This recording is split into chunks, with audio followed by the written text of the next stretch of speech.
O Espírito conduziu Jesus ao deserto para ser tentado pelo diabo. Estimados diáconos, queridos irmãos e irmãs, celebramos nesta Santa Liturgia o primeiro domingo da Quaresma, com o qual iniciamos definitivamente este tempo, este itinerário que é tão intenso e ao mesmo tempo tão importante para a nossa devida conversão ao Senhor.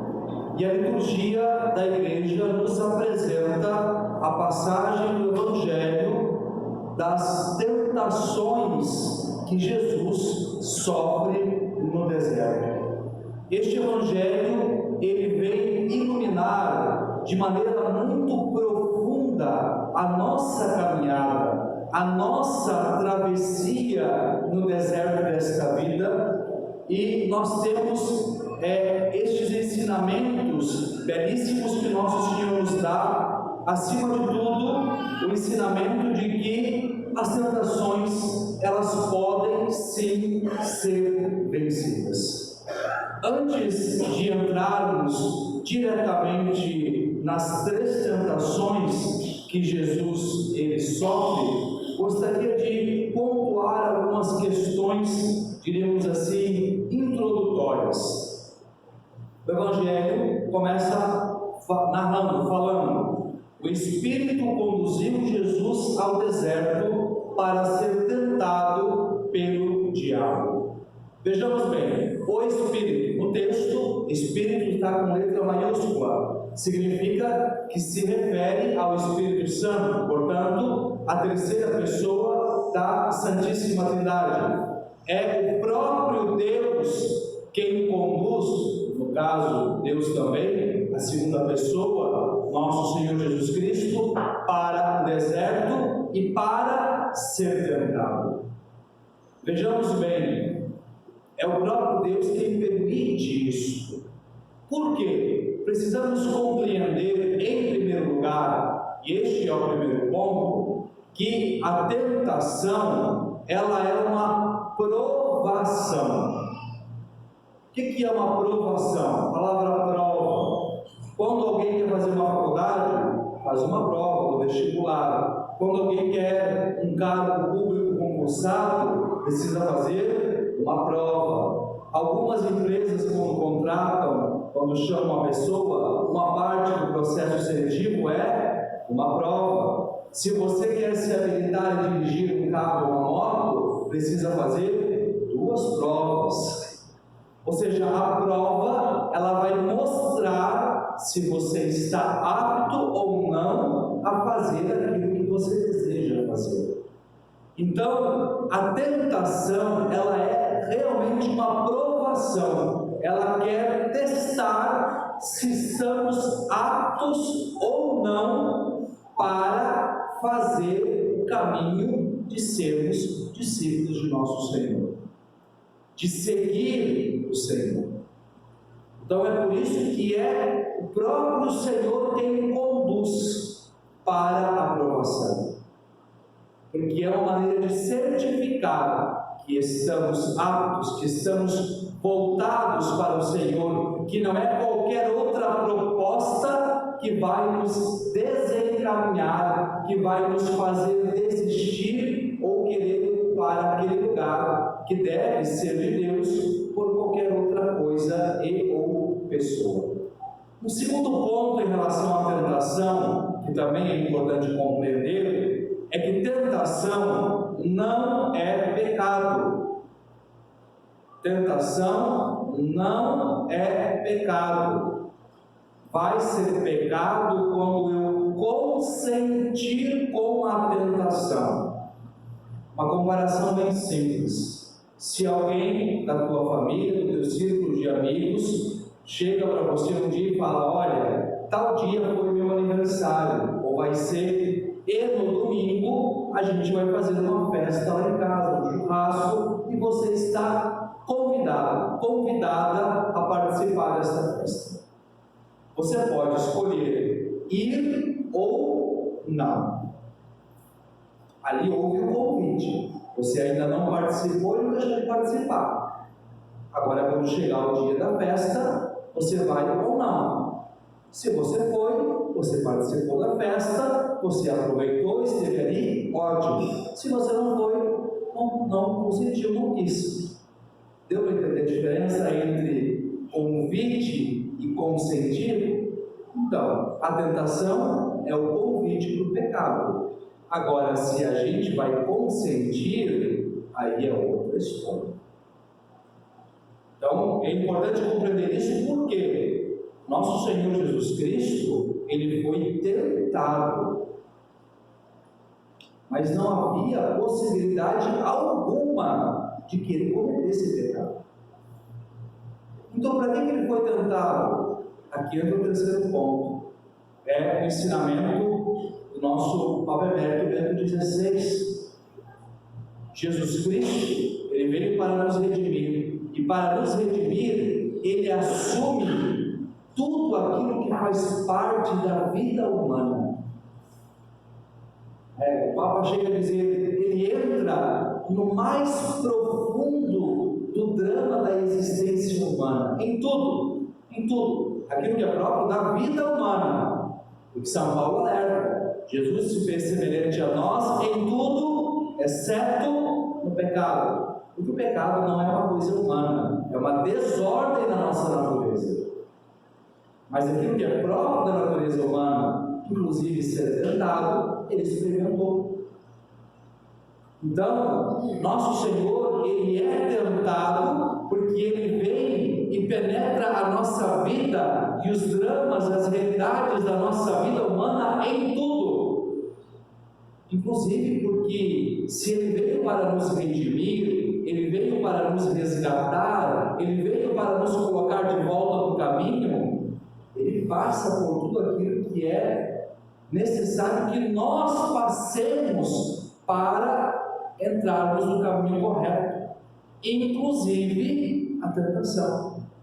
Então ele é tentado para nos mostrar, é assim que se vence a tentação, para nos mostrar, é possível vencer a tentação. E um quarto e último ponto, antes de entrarmos diretamente nas tentações, nas três, é a realidade de que o tentador, a tentação, nunca vão se apresentar de uma maneira direta ao pecado ou à gravidade do pecado. O que eu quero dizer com isso? A tentação nunca vai ser uma coisa grosseira, vai ser um convite claro e aberto para que você cometa um pecado grave e grosseiro. Eu vou voltar ao exemplo da festa. Vamos supor que essa pessoa que te convidou esquece que é da família, né? É uma outra pessoa, não é uma pessoa assim de uma índole tão boa assim, ela te convida para a festa, mas ela não te fala que na festa vai ter umas coisas que são proibidas. Por exemplo, algumas substâncias que são proibidas. Ele só te diz que vai ter um churrasco. Aí você vai. E você, talvez, infelizmente, já teve uma dificuldade com esse tipo de substância. Aí quando você chega lá, você se depara com a situação, fica naquela, tenta manter distância, mas aí vem alguém, não, que isso, fulano? É só um pouquinho, só uma provinha. É por aí que a coisa vai. A tentação nunca será uma coisa grosseira na cara. Vou usar um exemplo de um pecado. O demônio não vai chegar a dizer para você, vai lá e rouba, não tem problema. Vai lá e mata, não tem problema. Vai lá e comete adultério, não tem problema. Não, começa assim, mas você merece. Mas vai ser só um pouquinho. Ninguém vai saber, ninguém precisa saber. Então, o demônio ele sempre vai, né? É isso que fica muito claro na primeira leitura de hoje. Deus cria o homem e a mulher, coloca lá no jardim e diz para eles, olha, vocês podem comer de todos os frutos das árvores que tem aqui, menos de um. Para e pensa, gente. Só nas frutas que você conhece, que você sabe que existem, que existem aqui no Brasil, fora as que são de outro lugar e a gente nem conhece. Então, tudo isso só não pode de um. Como é que a serpente chega em Eva? Ela chega dizendo: fulana, come daquele fruto, daquela árvore que Deus te proibiu de comer? Não. Ele chega por fora. É verdade que Deus nos disse: não comereis de nenhuma das árvores do jardim? Ele inverte. Aí a mulher responde que não, eles podiam comer de todas as árvores, mas aquela que estava no meio não devia nem tocar, porque eles morreriam. Aí a serpente responde: não, vós não morrereis. Vai colocando a dúvida. É assim que a tentação se apresenta, mas vai ser só uma vez, não tem mal nenhum. Por que não experimentar? Por que não fazer? Não vai fazer tanta diferença. O que é faltar uma missa de domingo? Não faz diferença nenhuma. O que é dar só uma olhada, você é casado, é ir só dar uma olhada naquela mulher ou naquele homem? O que é você levar só aquele utensílio que está sobrando ali mesmo? Não vai fazer falta para ninguém. É assim que ele vai nos tentando, nos convidando. Eu até deixo como uma indicação de uma boa leitura um livro chamado Cartas de um Diabo ao Seu Aprendiz, de autoria de C.S. Lewis, o mesmo autor das Crônicas de Nárnia. É um livro pequeno, uma leitura muito fácil, e no livro são cartas trocadas entre um diabo velho aposentado com um diabo novinho que está começando a tentar as almas. E nesse livro, na troca das cartas, fica bem claro isso.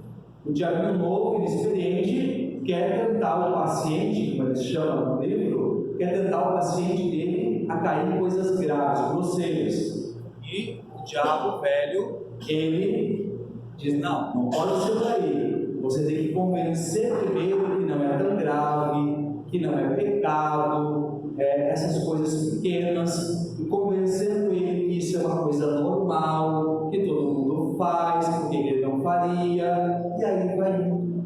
Então esse livro é uma excelente meditação, inclusive, para esse tempo de Quaresma. Pois bem, colocados estes pontos, vamos às 3 tentações de Nosso Senhor. Bom, Jesus ele passou 40 dias em jejum. Quarta-feira era dia de jejum e abstinência, e quem procurou viver isso sabe que às vezes é a luta fazer um jejum simples num dia. Imagina um jejum completo, ou seja, não comer. O jejum completo é chamado come água por 40 dias. Então, obviamente, Nosso Senhor está com fome, muita fome. Então o demônio vai por aquilo que é mais fácil. Aqui fica muito claro uma coisa: é óbvio que o demônio vai tentar por aquilo que é para nós uma fraqueza. Aquilo que é para a tua vida uma fraqueza, é por ali que ele vai começar. Não é que ele não vai tentar outras coisas, mas ele vai começar por aquilo que é aparentemente mais fraco. E é assim então que o demônio faz a proposta: se és filho de Deus, manda que estas pedras se transformem em pães. Nessa tentação, na segunda, o demônio vai usar esse aposto: se és filho de Deus. A dúvida sobre a divindade de Jesus. E muitas vezes é assim que ele começa também nos tentar. Mas você não é filho de Deus? Mas você não disse que ama a Deus? Mas Deus não te protege? Mas se existe Deus, quantas vezes a gente ouve isso? Se Deus existe, por que tanta fome? Por que tanta miséria? Por que tanta injustiça? Por que tanta violência? Por que ele não acaba com isso, com aquilo, com aquele outro? Por que permite isso, aquilo, aquele outro? E sempre que alguém fala isso, está emprestando os lábios para o tentador. O porque todas essas coisas que servem como questionamento para a existência ou não de Deus são fruto das nossas más escolhas, nosso egoísmo, da miséria humana e não de uma não existência de Deus. Se alguém passa fome, é porque nós somos egoístas, seres humanos de um modo geral. Se há injustiça, é porque nós, seres humanos, somos injustos, porque nós cometemos injustiças. Então, parece, que o tentador ele tenta transferir aquilo que é uma responsabilidade nossa para uma não existência de Deus. E por que isso? Porque fica muito confortável. Ele de alguma maneira suaviza no início a nossa responsabilidade. E quem que não quer ter a sua responsabilidade atenuada? Então não sou tão culpado assim. Então não é tanto um problema meu. Só que a gente, desculpe usar essa expressão, mas a gente tem memória curta. Quando eu dizer que é curto, porque do mesmo jeito que no início ele atenua, depois que a gente comete, ele joga na nossa cara. Para dizer que a gente é fraco, que a gente não consegue, que a gente não é fiel, que a gente tem que desistir da largar de mão.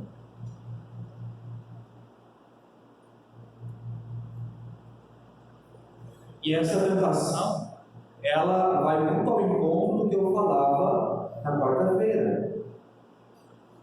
A tentação foi o estômago. Então, se nós vencemos nesta parte, podemos vencer em muitas coisas. Qual é a resposta que Jesus dá? Não só de pão vive o homem, mas de toda a palavra que sai da boca de Deus. Aqui fica muito claro que nosso Senhor está dizendo: olha, tudo bem, esta é uma necessidade, ninguém nega, obviamente, que alimentar-se é uma necessidade humana. Então, por exemplo, resolver o problema da miséria, da fome, das injustiças é uma necessidade. Mas o que vai dar um tom para que isso aconteça? A palavra de Deus. Porque é ela quem guia, é ela quem sacia uma fome que é insaciável humanamente falando. Uma fome que todos nós temos. Todo ser humano tem fome de Deus, mas muitas vezes acaba tentando saciar esta fome com outras coisas, com outras realidades que nunca irão saciar.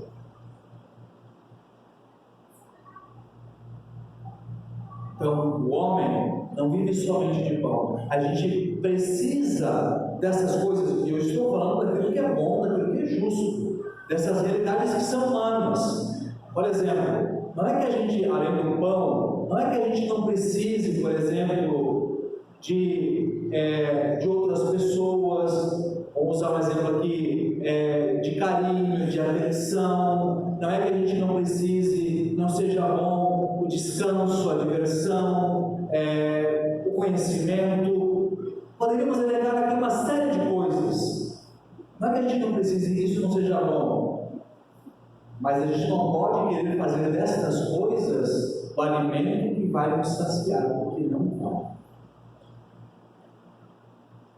Há uma sede, uma fome em nós que só podem ser saciadas por Deus.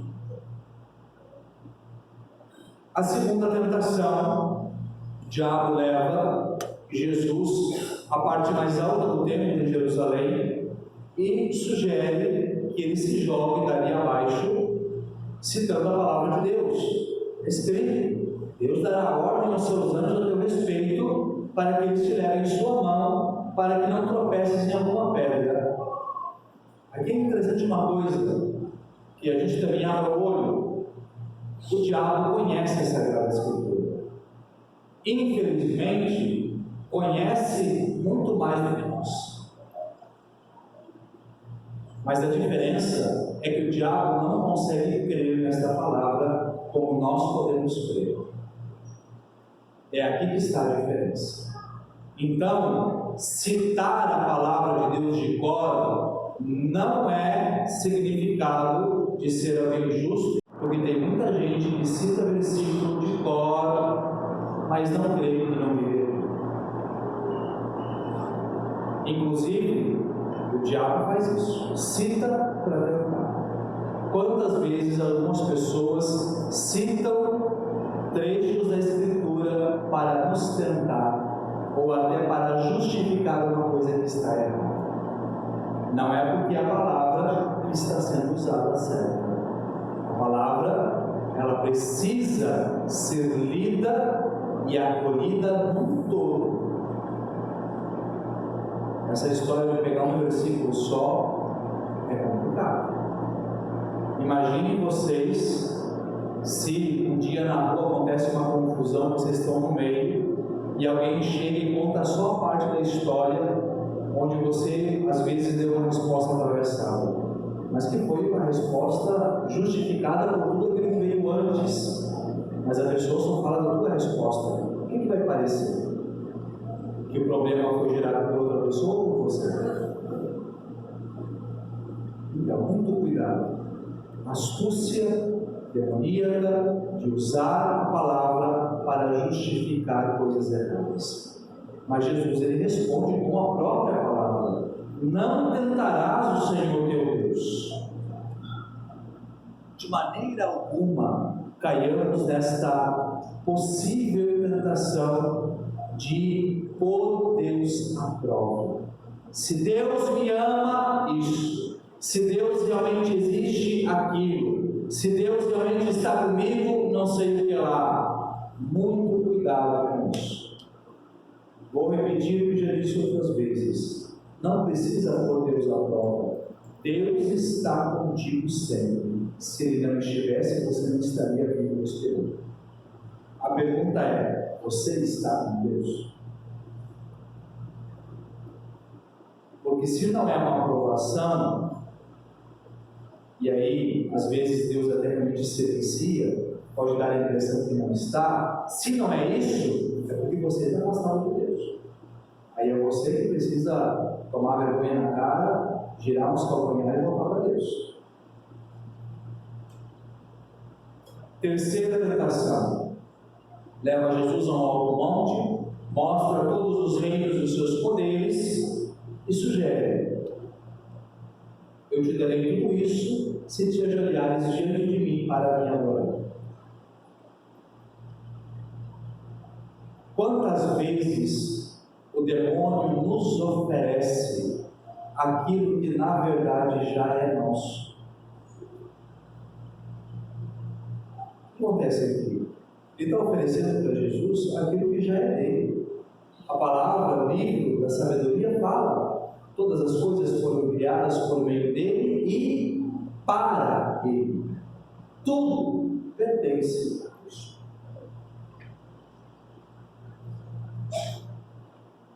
Mas em Cristo, nós fomos feitos filhos de Deus.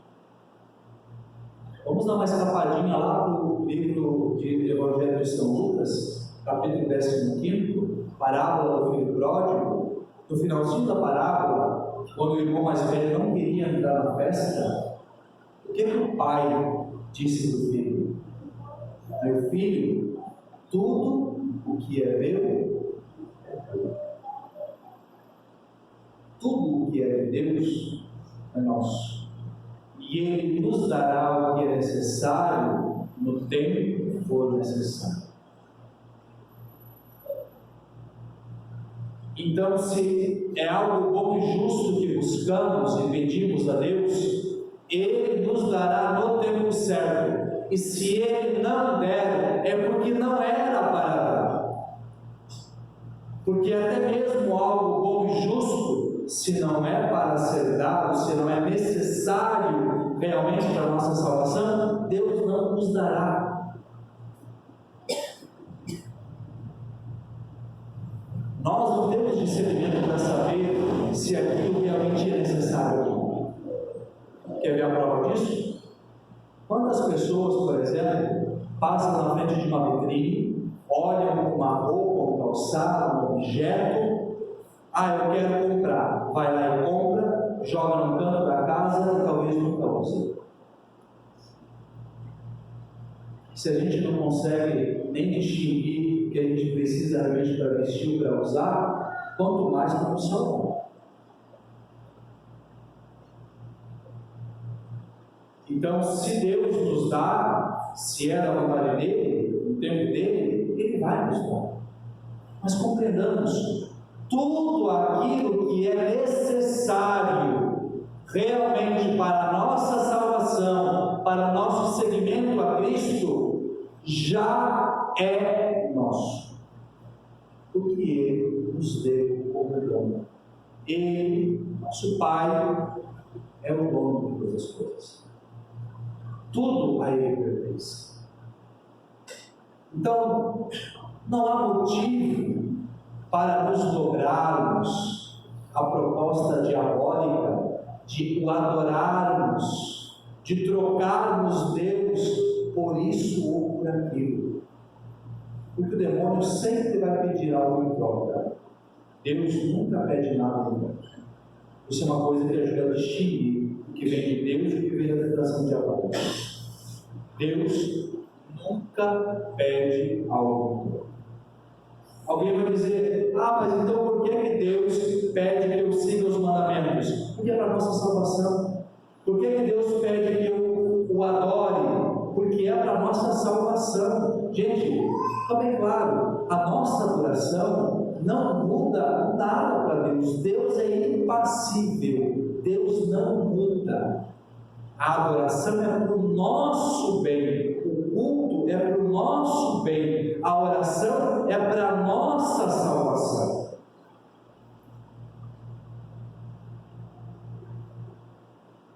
Então, quando Deus nos pede essas coisas, é para nós, na verdade.